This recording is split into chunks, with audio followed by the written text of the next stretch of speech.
جو لوگ اپنا مال اللہ کے راستے میں صرف کرتے ہیں پھر اس کے بعد نہ اس خرچ کا کسی پر احسان رکھتے ہیں اور نہ کسی کو تکلیف دیتے ہیں، ان کا صلہ ان کے پروردگار کے پاس تیار ہے،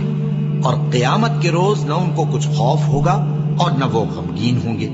جس خیرات کے دینے کے بعد لینے والے کو ایذا دی جائے اس سے تو نرم بات کہہ دینی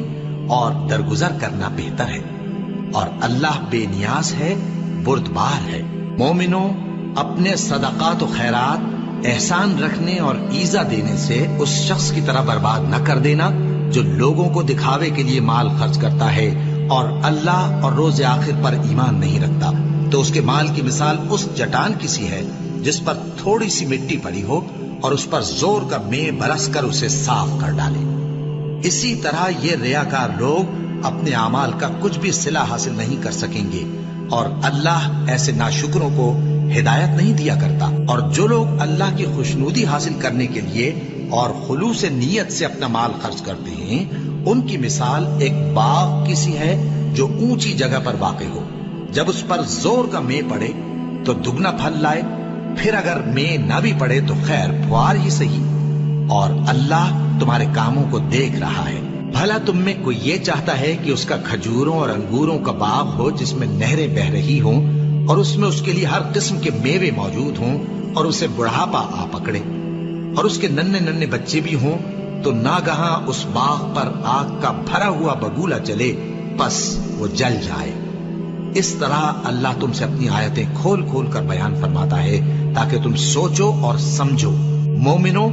جو پاکیزہ اور عمدہ مال تم کماتے ہو اور جو چیزیں ہم تمہارے لیے زمین سے نکالتے ہیں ان میں سے اللہ کی راہ میں بھی خرچ کرو، اور بری اور ناپاک چیزیں دینے کا قصد نہ کرنا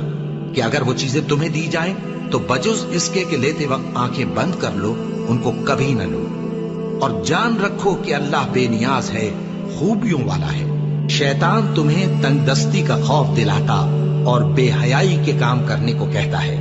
اور اللہ تم سے اپنی بخشش اور رحمت کا وعدہ کرتا ہے، اور اللہ کشائش والا ہے، سب کچھ جاننے والا ہے۔ وہ جس کو چاہتا ہے دانائی بخشتا ہے، اور جس کو دانائی ملی بے شک اس کو بڑی نعمت ملی۔ اور نصیحت تو وہی لوگ قبول کرتے ہیں جو عقل مند ہیں، اور تم اللہ کی راہ میں جس طرح کا خرچ کرو یا کوئی نظر مانو، اللہ اس کو جانتا ہے، اور ظالموں کا کوئی مددگار نہ ہوگا۔ اگر تم خیرات ظاہر کر کے دو تو وہ بھی خوب ہے، اور اگر پوشیدہ دو اور دو بھی ضرورت مندوں کو تو یہ تمہارے لیے بہتر ہے، اور اس طرح کا دینا تمہارے گناہوں کو بھی دور کرے گا، اور اللہ کو تمہارے سب کاموں کی خبر ہے۔ اے نبی صلی اللہ علیہ وآلہ وسلم، تم ان لوگوں کی ہدایت کے ذمہ دار نہیں ہو، بلکہ اللہ ہی جس کو چاہتا ہے ہدایت بخشتا ہے۔ اور مومنوں، تم جو مال خرچ کرو گے تو اس کا فائدہ تمہیں کو ہے، اور تم تو جو خرچ کرو گے اللہ کی خوشنودی کے لیے کرو گے، اور جو مال تم خرچ کرو گے وہ تمہیں پورا پورا دے دیا جائے گا اور تمہارا کچھ نقصان نہیں کیا جائے گا۔ اور ہاں،